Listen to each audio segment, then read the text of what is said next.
안녕하세요. 지난 장까지는 문제 해결 절차에 대해서 알아보았습니다. 이번 장에서는 문제 해결 과정에서 문제와 문제 해결에 대한 개념, 그리고 그 문제를 어떻게 일반화하고 구체화하는지에 대해서 알아보도록 하겠습니다. 6장은 두 개의 파트로 이루어져 있습니다.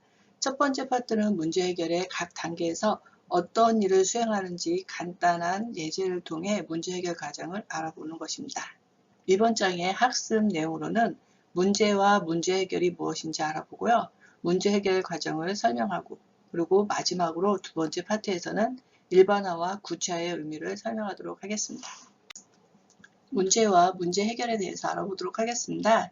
문제에 대한 사전적인 의미는 해답을 요구하는 물음 또는 논쟁, 논의, 연구 따위의 대상이 되는 것, 해결하기 어려운 난처한 대상 또는 그러한 일을 문제라고 정의를 합니다. 예를 들어서 오늘 점심은 무엇을 먹을까? 어떻게 하면 이번 학기에 A를 받을 수 있을까? 하와이로 여행을 가려는데 여행 계획은 어떻게 세울까?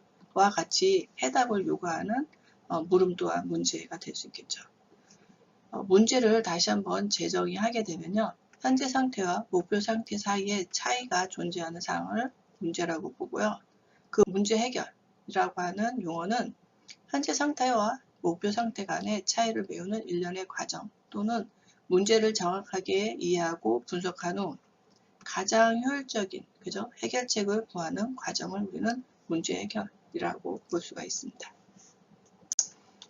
문제 해결 과정을 살펴보도록 하겠습니다. 문제 해결 과정은 문제를 해결하는 단계를 모아놓은 일종의 체계라고 할 수 있고요. 이는 단계별로 입력을 받아 다음 단계에 사용할 가이드라인을 출력하는 것입니다. 최종적으로는 문제에 대한 최적해를 찾아가는 것이겠죠. 첫 번째 문제 정의 단계에서는 다양한 정보를 통해서 문제를 정확하게 이해하고, 두 번째 분석 단계에서는 문제를 단순화하거나 분해를 통해서 문제 해결 방법을 찾아가고, 세 번째 설계 단계에서는 그러한 문제 해결 과정을 논리적인 처리 과정으로 기술을 하고, 이를 기반으로 해서 네 번째 구현 단계에서는 사람의 개입을 최소화하면서 자동화를 통해서 기계가 문제를 해결할 수 있도록 구현을 하는 거고요. 다섯 번째는 평가, 검증 단계를 거쳐서 최적해를 찾아가는 것입니다. 문제 해결 과정을 일반 문제 해결 단계와 컴퓨터가 문제를 해결하기 위한 프로그램 개발 단계, 그리고 컴퓨팅 사고력의 핵심 요소를 통해서 알아보도록 하겠습니다. 첫 번째 문제 정의 단계에서는 일반 문제 해결 단계에서도 문제를 정의하게 됩니다. 컴퓨팅 핵심 요소로는 자료 수집 부분인데요. 이를 통해서 문제의 발견과 대상을 선정하게 됩니다. 즉, 어떤 문제를 해결할 것인지, 그리고 어떤 프로그램을 개발할 것인지를 결정을 하게 되죠.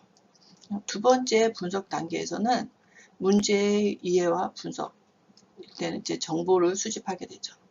이때 컴퓨팅 사고력의 핵심 요소로는 자료 분석 단계에서 큰 문제를 작게 분해를 하고, 그 작은 문제들로부터 규칙이라든가 유사성, 아니면은 추이와 같은 패턴을 찾게 되죠. 그리고 그렇게 분석된 자료를 표현을 하기도 하고요. 이 분석 단계에서는 문제를 분해하고 패턴을 찾아 문제를 이해하고 다양한 형태의 자료를 표현하게 됩니다. 세 번째 설계 단계. 일반 문제 해결 단계에서는 문제 해결 방법을 설계를 하게 됩니다. 그래서 개념 설계라든가 해법을 선정하게 되죠. 그래서 컴퓨팅 사고력의 핵심 요소로는 추상화, 문제를 간단하게 변화를 하고, 그리고 그거를 논리적인 절차로 기술을 하게 됩니다.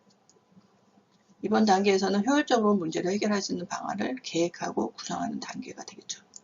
네 번째 구현 단계에서는 문제 해결 과정을 실행하는 겁니다. 그래서 컴퓨팅 사고력의 핵심 요소로는 자동화, 코딩을 하죠. 시뮬레이션이나 병렬을 통해서 실행을 하게 됩니다. 그래서 문제 해결 방안, 이 단계에서는 문제 해결 방안을 프로그램화하고 실행하는 단계입니다. 프로그램 개발 단계에서 평가 및 검증이라고 하는 것은 일반 문제 해결 단계에서 테스트를 통해서 하게 되고요. 이 단계에서는 컴퓨팅 사고력의 핵심 요소는 포함되는 게 없고, 구현 결과의 유효성을 검증하는 과정이 되겠습니다. 컴퓨팅 사고력 핵심 개념과 문제 해결 과정 이렇게 보고 있는데요. 구성 요소로서는 여기에 자료 수집에 해당되는 게 뭐예요? 문제 정의가 되겠죠. 그리고 자료 분석 및 자료 표현, 그리고 분해 요 부분까지가 이 부분까지가 분석이 될 거고요. 분석 단계가 될 거고, 그리고 추상화, 그 다음에 알고리즘 절차 이 부분이 설계에 해당되는 거죠. 그리고 자동화, 시뮬레이션, 병렬이 구현 및 실행 단계가 될 것입니다. 그래서 첫 번째 자료 수집 문제 정의 단계에서는 문제를 해결하기 위한 자료를 모으는 단계를 의미하고요.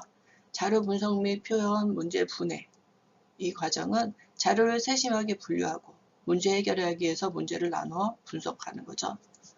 그리고 그 분석한 결과에 통해서 뭐를 찾아요? 패턴, 규칙이라든가 유사성, 추이 이런 패턴을 찾아서 그 찾아진 패턴에 대한 문제의 자료 내용들을 그래프나 차트, 단어, 이미지 등으로 표현하는 게 분석 단계에 포함이 되는 거고요. 추상화라고 하는 것은 복잡한 문제를 간략하게 줄여서 주요 개념을 도출하는 단계라고 할 수 있습니다. 이 부분도 분석하고 설계 부분을 걸쳐 있습니다. 문제 해결 과정을 논리적으로 표현하는 단계를 우리는 알고리즘 또는 절차라고 하고 이거를 설계 단계라고 하죠. 설계를 기반으로 해서 순서에 따라서 나열하고 표현한 해결 방안을 컴퓨팅 기기를 이용해서 최적의 해를 선택할 수 있도록 그 단계를 기술한 것이 자동화, 그죠? 구현한 단계죠. 코딩, 이 부분이 코딩에 해당이 됩니다. 그리고 복잡하고 어려운 해결책이나 현실적으로 실행이 불가능한 부분을 시뮬레이션, 모의 실험하는 단계입니다. 이거는 구현한 거를 실행하는 단계에 속하겠죠. 병렬화라고 하는 것은 목표를 달성하기 위해 작업을 동시에 잘게 나누는 작업들을 동시에 수행할 수 있는 자원들을 구성하는 부분이 되겠습니다. 이 부분도 실행이 되겠죠. 문제 해결 과정의 단계를 구체적으로 알아보도록 하겠습니다. 제일 먼저 문제 정의 단계에서는 해결할 문제를 발견하고 정확하게 기술하는 작업을 하게 됩니다. 그래서 무엇을 성취할 것인지 무엇을 할 것인가를 정의하게 되는데요. 문제 정의는 특별한 형식은 없으나 일반적으로 다음과 같은 사항을 포함하게 됩니다. 해결하고자 하는 문제가 무엇인지, 문제의 배경, 현재 상태를 말하는 거고요. 주요 이해관계자 그리고 제약 사항 등을 정의하게 됩니다. 이때 문제 해결 방법, 즉 프로그램에 관련된 내용은 포함을 하지 않습니다. 문제의 정의에서 문제의 발견이라고 하는 것은 생활 속에서 불편함을 찾고 그 해결책을 제시하는 것입니다. 그래서 문제의 발견 방법으로는 다음과 같은 종류들이 있는데요. 결점 열거라고 하는 것은 불편하거나 마음에 들지 않은 점을 나열함으로써 문제를 발견하는 것이고요. 희망사항 열거라고 하는 것은 대상에 대한 바라는 점을 나열을 통해서 문제를 발견하는 것입니다. 특성 열거는 대상의 다양한 특성이나 특징을 나열함으로써 문제를 발견하는 것이고, 속성 열거는 체크리스트 일종으로 주어진 문제에 개선할 사항을 나열을 통해서 문제를 발견하는 것입니다. 브레인스토밍은 회의를 통해서 도출된 아이디어를 통해서 문제를 발견하고, 체크리스트법은 표준 목록을 제시하고 예 또는 아니오로 답하도록 하면서 문제를 발견하는 것입니다. 문제 발견의 예를 살펴보도록 하겠습니다. 경영 부분에 기업의 대상 시장이 작으니 확장해야 한다라고 하는 것은 희망사항 나열을 통해서 문제를 발견했을 것이고요. 정책 분야의 유아에 대한 정부 지원금이 제대로 집행되지 않고 있다라고 하는 것은 체크리스트법, 그래서 지원금의 항목을 체크리스트로 목록으로 표준 목록으로 만들어 놓고 집행이 제대로 됐는지 안 됐는지를 체크를 통해서 문제를 발견할 수 있을 것 같고요. 교육 분야에 고등학교의 수학 교과 성취도가 낮다라고 하는 것도 체크리스트법을 사용해서 수학 항목, 그죠? 교과 항목에 대해서 일정 그 성적 정도를 가지고서 체크를 했을 것 같고요. 환경 분야의 미세먼지 농도가 너무 심하다라고 하는 것도 체크리스트법을 이용해서 미세먼지들 그 항목에 해당되는 농도들의 양을 측정을 해가지고 그 체크리스트법을 통해서 문제를 발견했을 것 같습니다. 정보 서비스 분야의 블로그에 이미지를 업로드할 수 없다라고 하는 것은 결점을 나열하면서 문제를 발견했을 것 같습니다. 기타 TV가 너무 크다, 벽에 걸어보자 라고 하는 것은 결점 열거를 통해서, 휴대폰이 아직 들고 다니기 무겁다라고 하는 것은 결점 열거를 통해서, 그리고 명함을 갖고 다니기 불편하다라고 하는 것도 결점 열거를 통해서 문제를 발견했을 것입니다. 그리고 친구들과 쉽게 대화하고 정보를 교환하는 인맥관리 사이트가 필요하다라고 하는 것은 희망사항 열거를 통해서 문제를 발견을 한 것일 거고, 수화시청은 너무 불편하다라고 하는 것은 결점 열거를 통해서 문제를 발견했을 것입니다. 다음은 문제 해결 과정에서 요구사항 분석 단계에 대해서 알아보도록 하겠습니다. 요구사항 분석의 목적은 문제를 정확하게 이해하는 것입니다. 그래서 요구사항이라고 하는 것은 문제 해결 또는 목표 달성을 위하여 시스템이 제공해야 할 서비스 또는 제약 조건을 기술하는 것이고, 문제 또는 고객이 명확하게 요구하지 않더라도 당연히 제공돼야 할 사항들을 기입을 하게 됩니다. 그래서 요구사항 분석을 통해서 요구사항 명세서라고 하는 것이 산출이 되는데요. 이 요구사항 명세서는 시스템이 제공할 기능이나 제약 조건에 대해서 개발자와 관련자 합의한 사항을 적은 문서라고 할 수 있습니다. 문제 해결 과정이 여기 보시면은 문제 정의부터 평가 및 검증 과정을 거치게 되는데, 이때 문제 정의를 기반으로 해서 그 결과를 가이드라인으로 해서 요구사항 분석을 하게 되죠. 그래서 요구사항 분석을 통해서 다시 피드백, 빠진 부분이라든가 오류가 있는 부분에 대해서는 다시 피드백을 해서 문제를 재정의하고 요구사항 그거를 기반으로 해서 요구사항 분석을 하기도 합니다. 요구사항 분석이 끝났으면 그거에 대한 평가, 그러니까 요구사항 분석에 대한 평가 및 검증을 하기도 하고요. 그리고 요구사항 분석이 다 끝났으면은 그거를 가이드라인으로 해서 설계를 하게 되죠. 설계 부분에서도 만약에 설계를 하면서 누락되거나 오류가 있으면 피드백을 통해서 요구사항 분석이나 문제 정의 단계까지 가서 다시 부족한 부분을 보완 또는 수정을 해서 설계에 반영을 하기도 합니다. 설계 부분도 이제 또 평가 기준에 따라서 그 평가나 아니면 검증을 통하게 되고요. 설계를 다 했다면 그걸 기반으로 그 가이드라인으로 구현을 하게 되죠. 프로그램 같은 경우는 이제 코딩에 들어가는 겁니다. 코딩을 하고 그 다음에 그거를 실행을 하게 되죠. 시뮬레이션이나 이런 걸 통해서 실행하는 이 단계인데, 여기서 오류가 나면 설계 단계나 이전 단계로 피드백을 해서 그 과정을 부족한 부분을 채우고 아니면 오류를 보완을 해서 구현 단계까지 합니다. 그래서 프로그램을 이제 실행을 하면서 그 결과를 평가하고 검증을 하겠죠. 그래서 그 결과에 대해서 그 검증이 완료가 되면은 문제 해결 과정이 끝나게 되겠습니다. 요구사항 분석 단계에서 문제 틀이라고 하는 것은 문제의 원인과 영향을 분석한 결과에 대해서 나무 모양의 형태로 표현한 것을 문제 틀이라고 합니다. 여기에 보시면 핵심 문제가 있죠. 핵심 문제에 대해서 그 원인을 뿌리에다가 표시를 하고요. 그리고 그거에 대한 결과, 그죠? 또는 영향이나 증상에 대해서는 가지에다 표시를 합니다. 예를 들어 수인성 질병이 발생이 됐다라고 하는 문제가 생기면은 그거에 대한 원인으로는 화장실 오수의 무단 방류, 화장실 오수를 무단 방류했는데 그것이 어디로 강물로 흘러갔겠죠. 그 강물을 다시 우리 수돗물로 식수로 사용을 했다면 그거에 대한 결과, 증상은 어떻게 해요? 수돗물을 마신 사람은 배탈이 날 거고요. 그 수돗물이 수영장에 사용이 됐다면 피부병이 그저 발생을 하겠죠.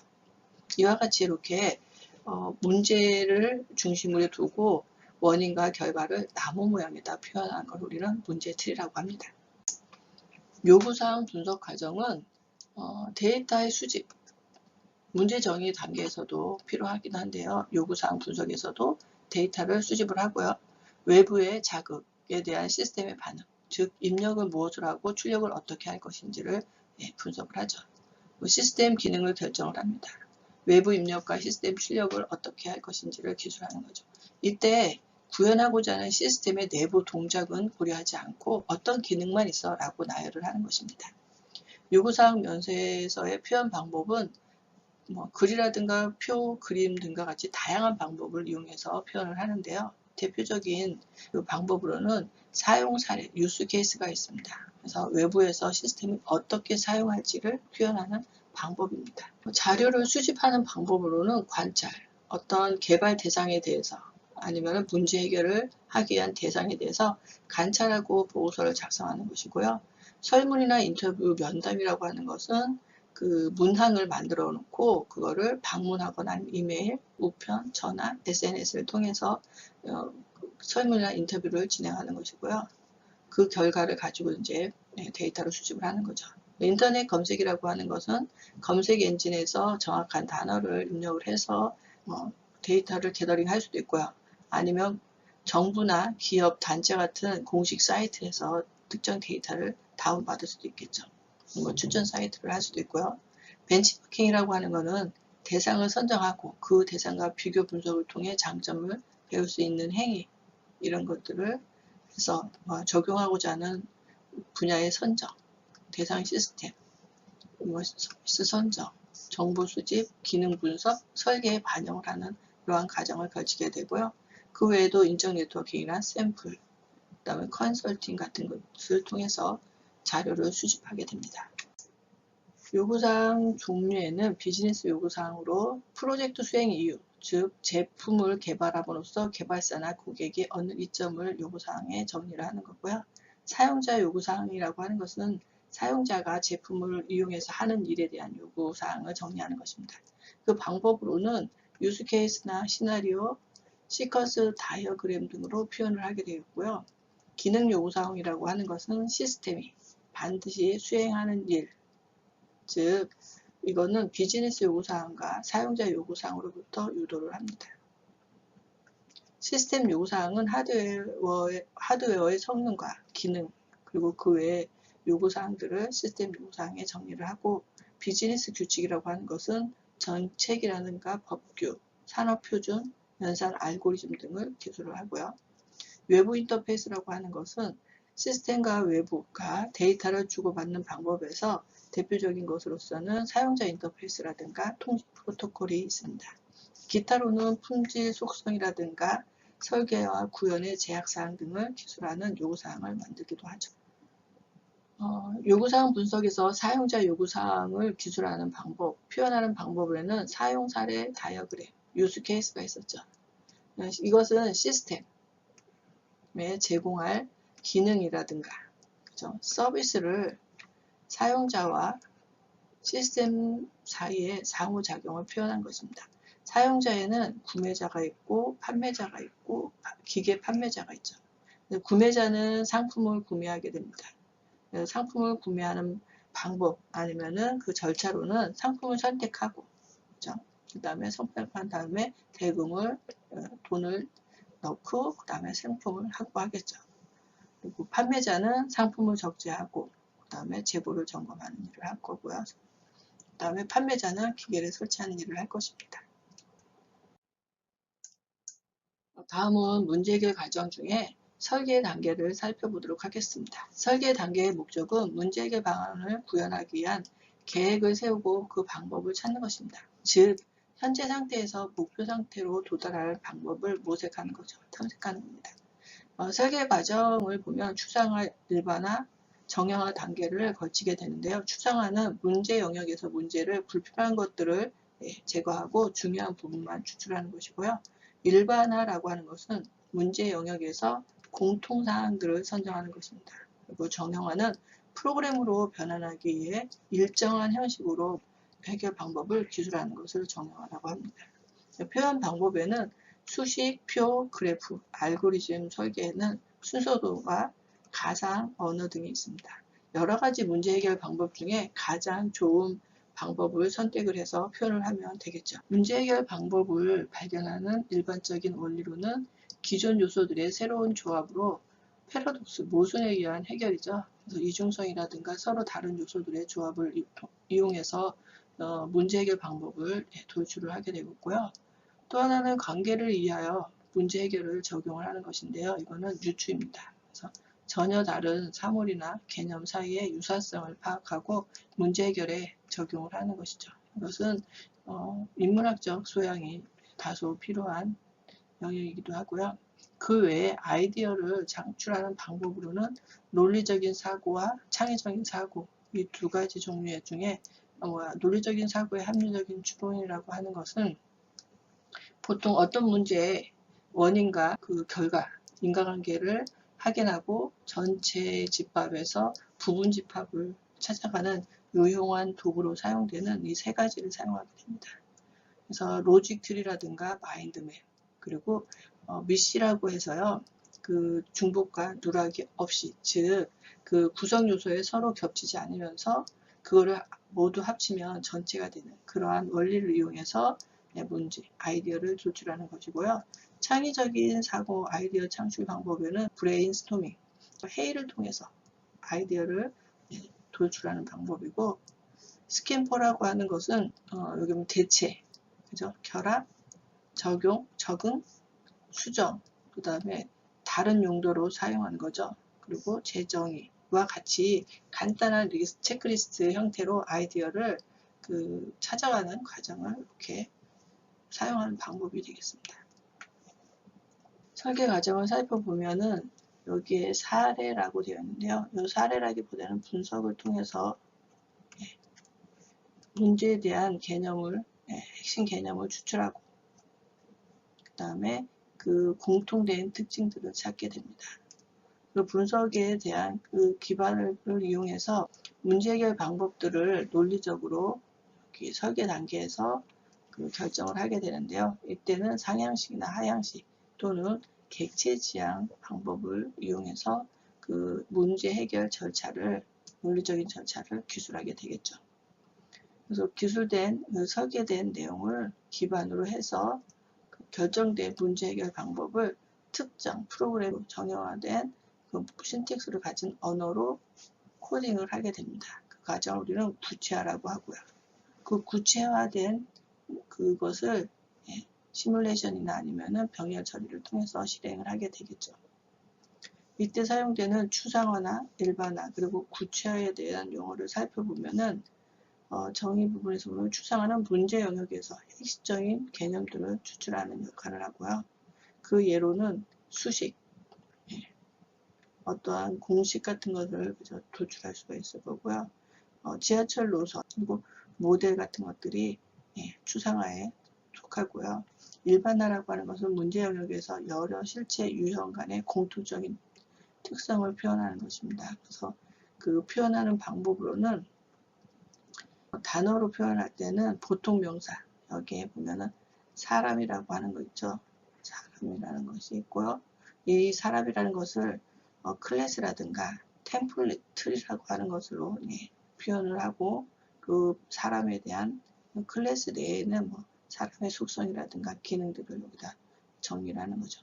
이거는 일반화는 그 개념적인, 그죠? 개념적인 그런 것들을 사용해서 하는 것이고요.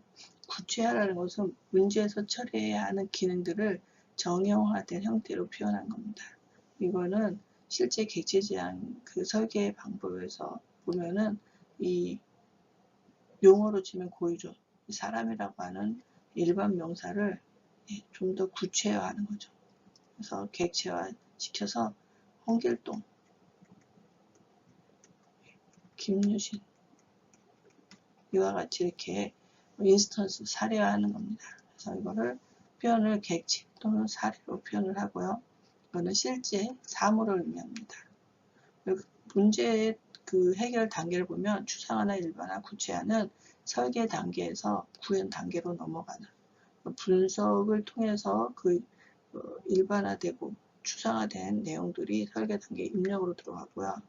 그것을 어떠한 형식에 맞춰서 문제 개방, 논리적인 순서를 결정을 해서 그거를 구현하는 과정이 이렇게 흐름을 가질 수 있다고 볼 수 있습니다.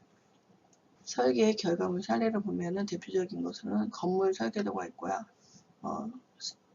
여기 보면은 컨텐츠 개발하기 위한 스토리보드, 그리고 객체 지향 프로그램의 클래스 다이어그램도 결과물로 볼 수 있고요. 시퀀스 다이어그램도 설계의 결과물의 하나로 볼 수 있습니다. 다음은 자판기 기능을 설계하는 건데요. 이건 알고리즘 순서도를 기술하는 방법이 되겠습니다. 설계 단계에서 의사 코드를 통해서 이렇게 알고리즘을 기술할 수 있고요. 또는 때로는 이렇게 순서도를 이용할 수도 있겠죠. 자판기 기능을 설계할 때는 캔을 선택한다. 캔 정보 데이터베이스를 검색하여 선택된 캔의 가격을 확인한다. 투입 금액을 이제 처음에는 제로로 설정을 하겠죠. 반복을 하는데요. 투입 금액, 여기에 소비자가 투입한 금액이 실제 가격과 비교했을 때 작거나 같으면 동전을 계속 넣는 거죠. 그래서 투입 금액이 가격보다 더 크게 되면은 어떻게 돼요? Y문을 벗어나죠. 선택된 캔을 내보내고 잔돈을 배출하는 이러한 절차를 기술할 수가 있고요. 이거를 순서도로 표현하게 되면 시작, 캔 번호를 선택하고 캔 번호에 대한 데이터베이스를 통해서 가격을 확인하고 투입 금액을 이제 입력을 받겠죠.